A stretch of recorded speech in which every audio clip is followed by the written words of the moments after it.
Guys and girls welcome to crafty.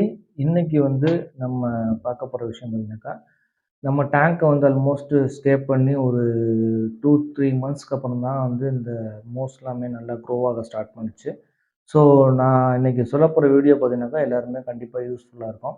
அதுவும் முக்கியமாக இந்த மோஸை பற்றினது தான் எல்லாமே. அதாவது கிறிஸ்மஸ் மோஸாக இருக்கட்டும், இல்லை ஜாவா மோஸாக இருக்கட்டும், இல்லை ஃப்ளேம் மோஸாக இருக்கட்டும், முழுக்க முழுக்க இந்த மோஸ் பற்றின டீட்டெயில்ஸ் தான் நான் உங்களுக்கு இன்னைக்கு ஷேர் பண்ண போகிறேன். அதுக்கு முன்னாடி நம்ம சேனல் இது வரைக்கும் சப்ஸ்கிரைப் பண்ணிருந்தாங்க, மறக்காம சப்ஸ்கிரைப் பண்ணிருங்க. கூடுமான வரையும் ஸ்கிப் பண்ணாம நம்ம வீடியோஸை பாருங்க. உங்க ஃப்ரெண்ட்ஸ்களுக்கும் ஷேர் பண்ணிருங்க. ஸோ இந்த மோஸ் பார்த்தீங்கன்னாக்கா வந்து இந்த அளவுக்கு க்ரோ ஆகுறதுக்கே கிட்டத்தட்ட வந்து நான் ட்ரிஃப்ட் ரூட்ல பிளான்ட் பண்ணி ஆல்மோஸ்ட் 2-3 மந்த்ஸ் ஆச்சு எனக்கு. ஓரளவுக்கு பார்த்தீங்கன்னாக்கா நல்லாவே க்ரோ ஆச்சு.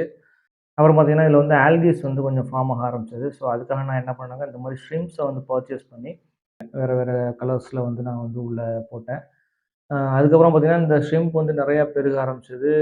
3 மந்த்ஸ்லேருந்து 4 மந்த்ஸ் வரைக்கும் பார்த்தீங்கன்னாக்கா, அதுவே குட்டி போட்டு ஆல்மோஸ்ட் ரெட் ஷ்ரிம்ப் எல்லாம் நெறையா வந்துருச்சு நமக்கு. பிளாக் கலர் ஷ்ரிம்ப் நெறையா வந்துருச்சு. அதுக்கப்புறம் கொஞ்சம் ஃபிஷ்ஷஸ் வாங்கி விட்டேன். ஆனா திடீர்னு பார்த்தீங்கன்னாக்கா, என்னோட மோஸ் எல்லாமே பார்த்தீங்கன்னாக்கா, ஒரு 10 டேஸ்க்கு முன்னாடி இந்த மாரி ஃபுல் அண்ட் ஃபுல் பார்த்தீங்கன்னாக்கா, கலர்லாம் போயி, எல்லாமே வந்து அந்த ட்ரிஃப்ட் வுட்லேருந்து கலண்டு பார்த்தீங்கன்னாக்கா, இந்த பாருங்க கீழ கிடக்கு பாருங்க. ஸோ இந்த மாரி கீழ விழுக ஆரம்பிச்சுச்சு. எனக்கு ஒண்ணுமே புரியல. என்னன்னா, அது மோஸ் வந்து எப்பவுமே பெரும்பாலும் டெட் ஆகவே ஆகாது. ஆனா திடீர்னு மோஸ் மட்டும் டெட் ஆயிருச்சு.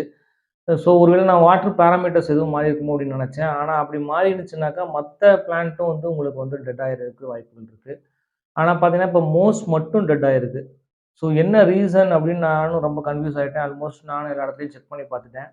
ஸோ இந்த மோஸ் வந்து டெட் ஆகுறதுக்கு வேற எதுவும் ரீசன் இருக்குமா? ஒருவேளை அந்த ஷ்ரிம்ப் வந்து எண்ணிக்கையில அதிகமா இருந்ததுனால, ஒருவேளை அந்த மோஸ் எல்லாத்தையுமே வந்து அதோட ரூட்ட ஃபுல்லா சாப்பிட்டுருச்சா அப்படின்னு பார்த்தீங்கன்னாக்கா, அதுக்கும் வாய்ப்புகள் இருக்கு. ஏன்னா மோஸ் வந்து பெரும்பாலும் இருக்கிற ஷ்ரிம்ப் எல்லாமே மோஸ்குள்ளேயே தான் மொச்சுக்கிட்டு இருந்துச்சு.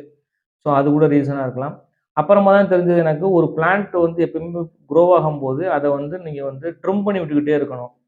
ஸோ ஒருவேளை நீங்க ட்ரிம் பண்ணி விடாம இருந்தீங்க அப்படின்னாக்கா, இந்த மாரி மோஸ் மட்டும் இல்ல, எந்த பிளான்ட்டா இருந்தாலுமே சீக்கிரமே டெட் ஆயிரும்.